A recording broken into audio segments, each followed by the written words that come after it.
This week on The Watchman, it's the Startup Nation. See how Israel's incredible innovation and high-tech breakthroughs are helping it to fulfill its biblical destiny as a light unto the nations. What we've done is we've taken curses, which are just part of our life, and turned them into blessings. If you're looking for the next big thing, something which is going to disrupt existing business and really bring blessing to the world, it's happening here in Israel. Plus, a Jewish soldier shot by a terrorist and near death. An Arab doctor responds. What happened next will inspire you. It's all this week, only right here on The Watchman.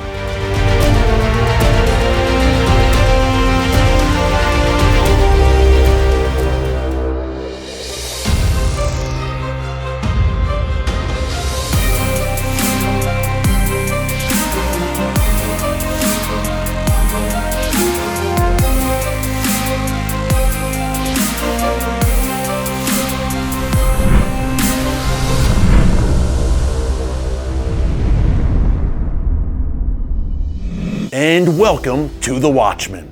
The world's #1 terrorist is dead and gone.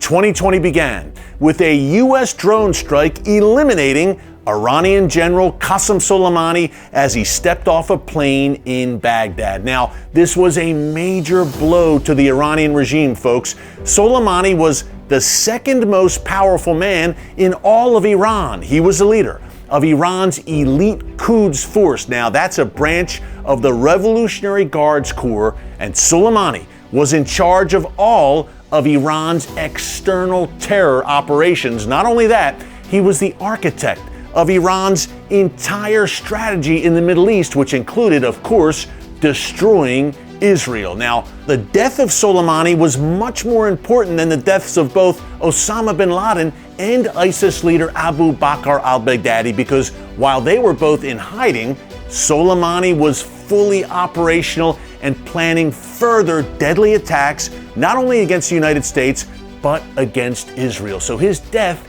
is a good thing, and the Iranian regime is reeling right now. The Trump administration has sent a strong and bold message to the Ayatollahs and has established clear deterrence against the Iranian regime's terrorist moves in the Middle East and beyond.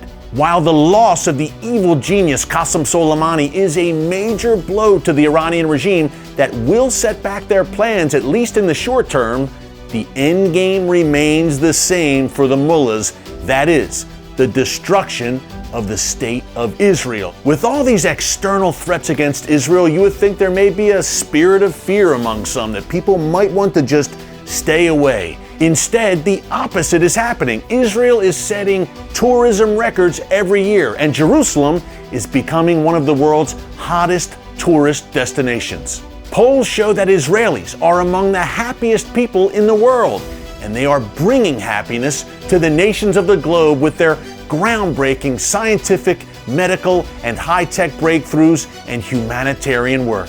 Folks, Israel is stepping into its biblical destiny as a light unto the nations. Jonathan Medved has had a front row seat for all of this. He's played a special role in Israel's rise as a high-tech and innovation powerhouse. He's CEO and founder of Our Crowd, which helps Israeli startups to blossom. We sat down with Jonathan recently in Jerusalem to hear more about the Startup Nation. Take a look. Well, Jonathan, thank you so much for joining us here in Jerusalem on The Watchman Show. It's great to be here, Eric. It's great to be with you in these exciting times for Israel. Look, this has become a hotbed of innovation, Jerusalem and this entire land. You're in the middle of this, as we'll discuss today. But Jonathan, for the people at home, give us some examples of the great Israeli innovation that's blessing the world that they may not know about. Well, you know, Israel is now known as the startup nation, right? Other than Silicon Valley, if you're looking for the next big thing, something which is going to disrupt existing business and really bring blessing to the world, it's happening here in Israel. In the past, there were all kinds of innovations, whether it's the little jump drive, which we use, the USB drive, it was invented here. Instant messaging, so everything that we use from WhatsApp and whatnot, that was originally, that technology invented here. In terms of impact investments in Israel, today there are so many companies that are changing the world in different areas. So for example, we have a company called Up and Ride, which was invented by the founder of a company called Rewalk. Rewalk allows paraplegics who are confined to a wheelchair to walk again.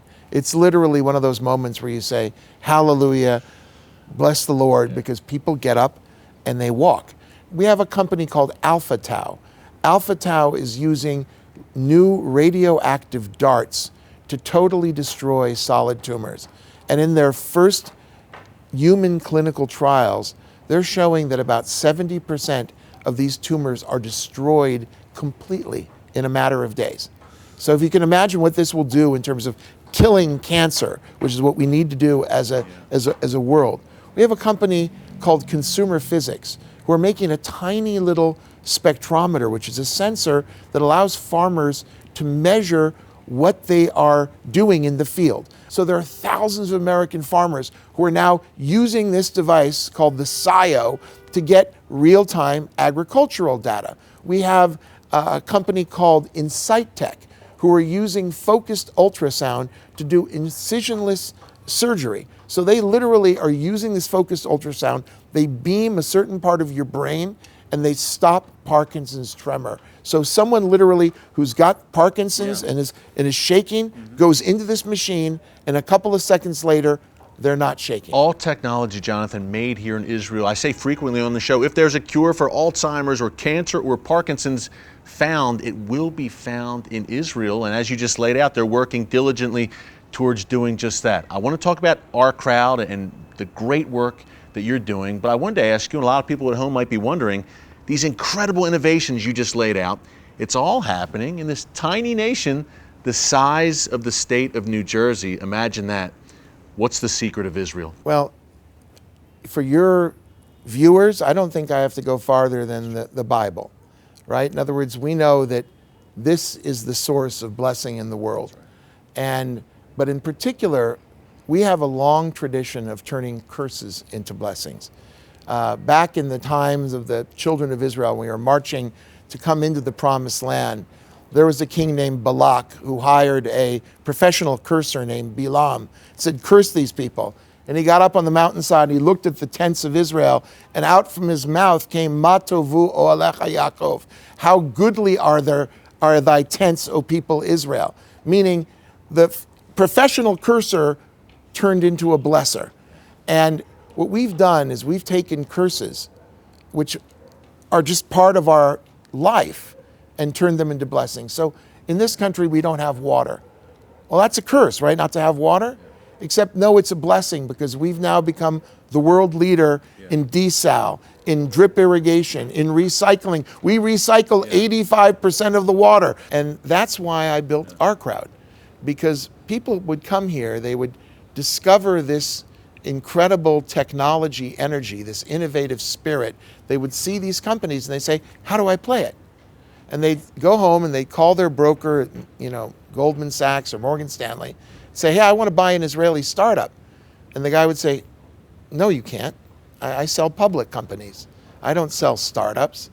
And we said, well, wait a minute, what about all these literally millions of people around the world who want to connect to Israel, who want to invest early in the next big thing?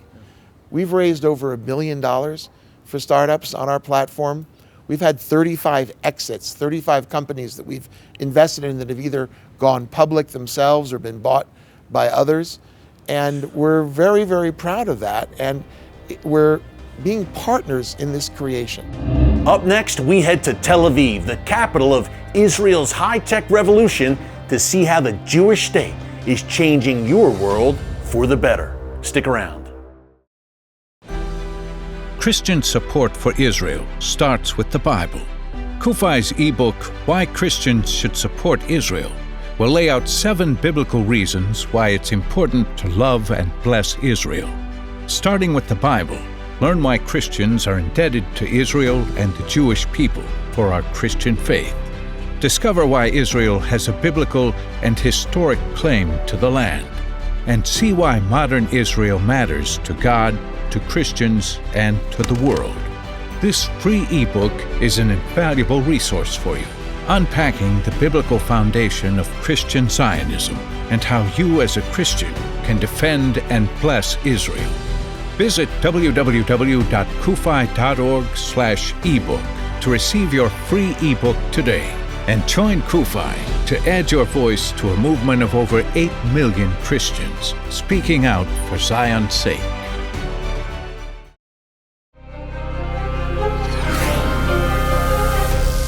And welcome back. Every year, millions of people flock to Israel to see some of the world's most significant religious and historical sites.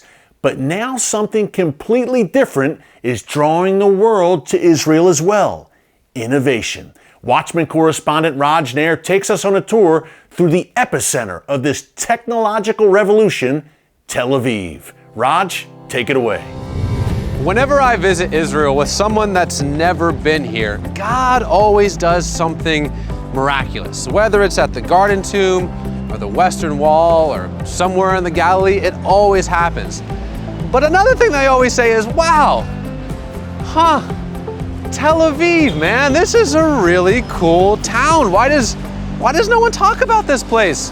Which is honestly a pretty good point, and it got us thinking, why don't we take you on a tour of Tel Aviv, which is exactly what we're about to do. But we're gonna do it through the eyes of innovation, because after all, this is Startup Nation. You ready? Let's go. So welcome to EduBees. Now I've done a little research on this company, and the technology that they're creating here is absolutely fascinating. So what are they making? Well, the perfect person to ask is Karen, the marketing director of EduBees. First of all, thanks for having us. Thank you for talking to me. So what are you guys doing?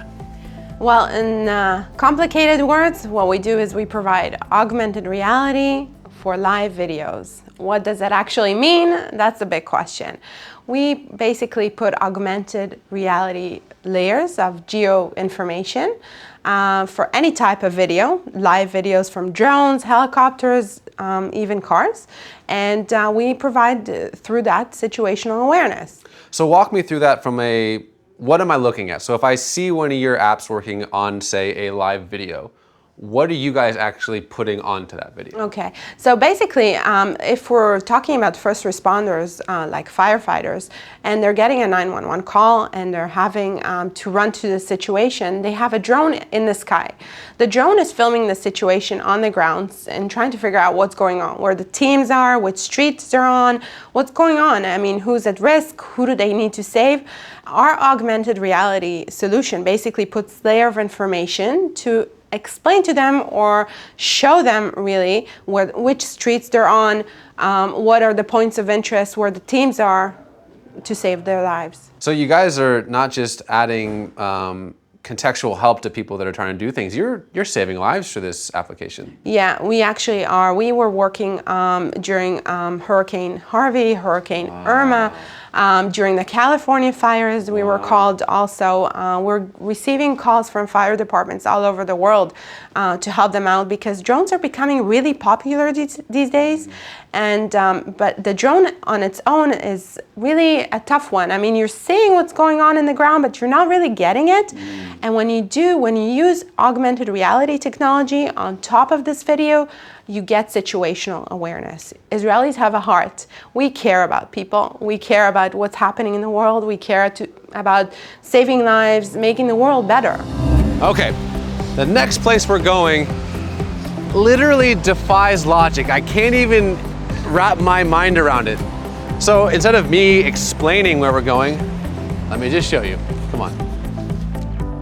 Welcome to Tel Aviv University and the Department of Biotechnology. Now, I don't know about you, but I'm still trying to wrap my mind around the whole idea of 3D printing. So what are they printing? Let's find out. Dr. Shapiro, thanks so much for having us today. My pleasure. So, what's going on here? So actually our lab focuses on printing and engineering cardiac tissues for regenerating the injured heart, mainly after a heart attack. So time out, you guys 3D print hearts. We 3D prints the mini hearts that you have seen. We print heart structures seeded with living cells, with living muscle cells. And the uniqueness of this heart is that both the structure, the materials that compose the structure, and both the cells can be taken from the same patient, meaning it's a fully personalized solution for tissue engineering, for building organs. So when you say living hearts, this isn't plastic, this is actual organic tissue? Yeah, the tissue is organic. The heart itself is not living in the sense that it beats synchronously and it can pump blood at this stage. But the cells and the materials are all, of course, organic. The cells and the materials taken from the patient. The materials are based on collagen.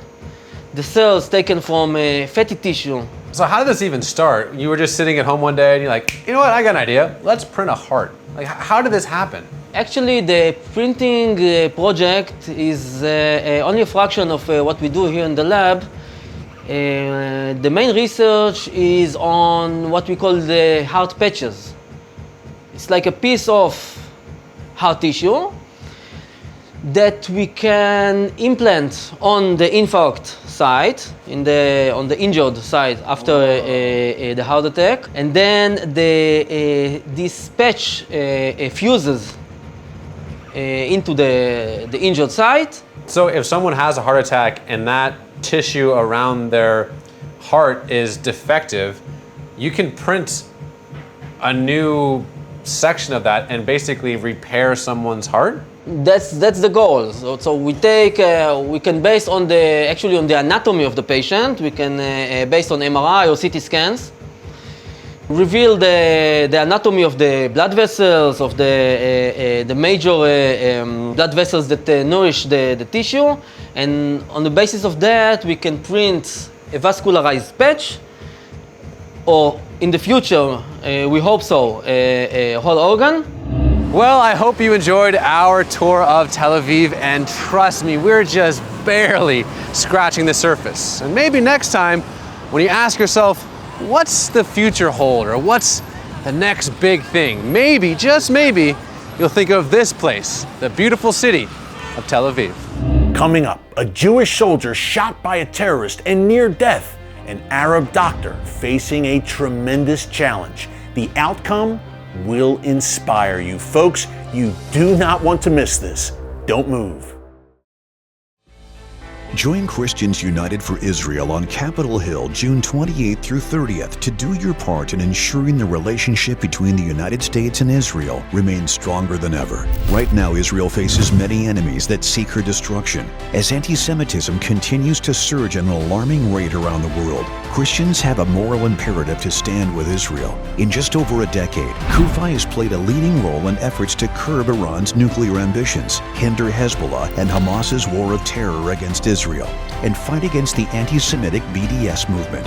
As Watchman on behalf of Israel and the Jewish people, CUFI needs your help to ensure that Israel and her people continue to be strong and safe.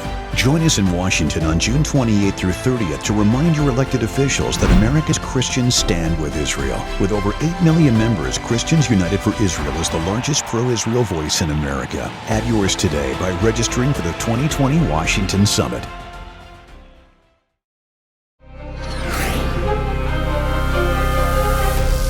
And welcome back to The Watchman. Jewish-Israeli soldier Ken Schwartz was shot by a terrorist and near death when he was rushed to Israel's Hadassah Hospital. There, he was treated by an Arab doctor named Ahmed Eid, who faced a tremendous challenge. What happened next is the subject of a groundbreaking new short film produced by CUFI's Israel Collective. Take a look. I was a soldier. I stood at the bus station, ready to get medical treatment for my knee. A terrorist came behind the bus station. I was looking in one direction and he came from the other. He tapped my shoulder 3 times. I turned to him. I looked at an Arab man, covered up to his nose. He looked in my eyes, put a gun on my stomach and shot me 3 times. I am an Arab. I am an Israeli Arab. It was about 5-6 o'clock in the evening. I noticed that my doctors running to the operating room. I asked them, why you are running? What's going on? They told me, listen, a person was shot dead and we are taking him to the operating room. He was dead, no pulse, no blood pressure. And so we started resuscitating him. He was bleeding and the big vessel was injured. So we opened the abdomen and quickly we realized that he has an injury to the big vein of the abdomen. So I put a tamponade, we call it, something to stop the bleeding. And I told them to bring a vascular surgeon from the other campus, from Enkarim. At this time, 5-6 in the evening, if you know the area, it's impossible to get to Hadassah because of the traffic at that time. So I told them, call the mayor of Jerusalem and have him send a motorcycle to Hadassah Enkarim and bring that vascular surgeon to me so he can bypass all this traffic and come to the hospital as soon as possible. We overcome the bleeding after 6-8 hours of surgery, 30 units of blood, but we finished the surgery and we brought Chen to the intensive care that evening until tomorrow morning, and by the morning, the day after, he was awake already. When I came into the hospital, I called him Chen, he opened his eyes, so I understood that he is with us, he is alive. Every time I tell the story, people asking me, after an Arab guy shot me, if I pro-Arab, against Arab, more radical, less radical. How can I be upset when 80% of the people who treated me was Arab? Being a doctor in Hadassah, you know, it's a cosmopolitan environment. You come to the department, you see Arab, you see Jew, you see people together, doctors the same, nurses the same, staff the same, a mix of people.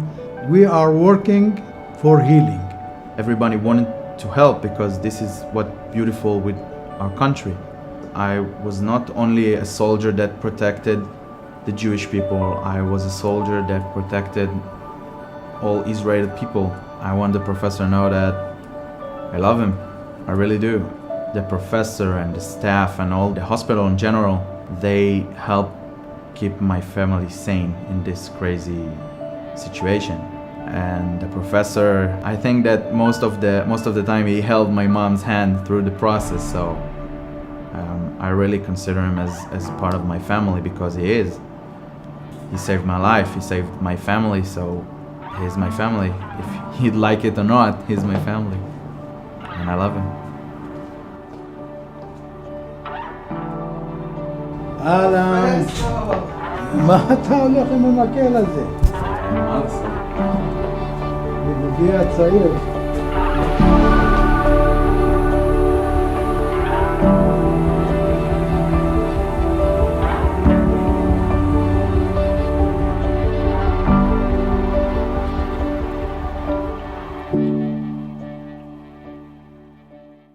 Thanks again to our Kufi Israel Collective team for that incredible and inspiring story.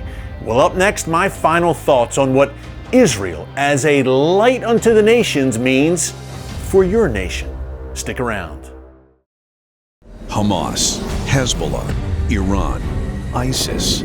The same terrorist forces that seek to annihilate Israel have a bullseye on the back of the United States. At Christians United for Israel, we know that Israel's enemies and America's are one and the same. When Israel comes under attack, our nationwide network of over 7 million members leaps into action. We help lead the fights on Capitol Hill to pull out of the disastrous Iran nuclear deal, to move the U.S. Embassy to Jerusalem, and to cut funding to the Palestinian Authority over its use of American taxpayer dollars to fund terrorism. When Kufi speaks, Washington listens. And as radical forces threaten Israel and America, we need your help. To support the important work of Christians United for Israel, visit kufi.org/give or call the phone number on your screen. When you defend Israel, you're defending America. So join our movement today.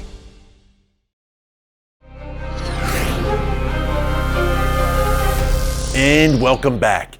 Israel's amazing high-tech medical and scientific breakthroughs, its development into the startup nation, a high-tech powerhouse that's blessing the world, is no coincidence. The book of Deuteronomy, chapter 28, verse 13 says that God will make Israel the head and not the tail of all the nations in the world. And folks, we are seeing that line up prophetically right now in real time. And here's the good news. You can be a part of it. You can be a part of this great Bible story that God Almighty is writing right now, today, in real time. Join our team.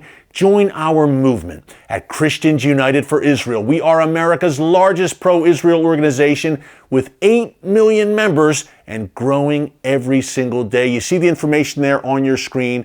Call or click and join us today for Zion's sake, for such a time as this. And when you visit cufi.org, be sure to register for our 2020 CUFI Washington Summit. It is the premier pro-Israel event in the United States every year, June 28th through the 30th in Washington, D.C. We will make our voices heard for Israel, for America, and for all that is good and true in our nation's capital. And we need you there, shoulder to shoulder with us. Israel needs you there. Before we go, we want to encourage you to check us out on social media, Facebook, Twitter, Instagram, and subscribe to our Watchman YouTube channel, where we're bringing you some exclusive content that you won't see anywhere else. In the meantime, thanks for joining us this week on The Watchman Show. Until next time, God bless you. And remember, never hold your peace.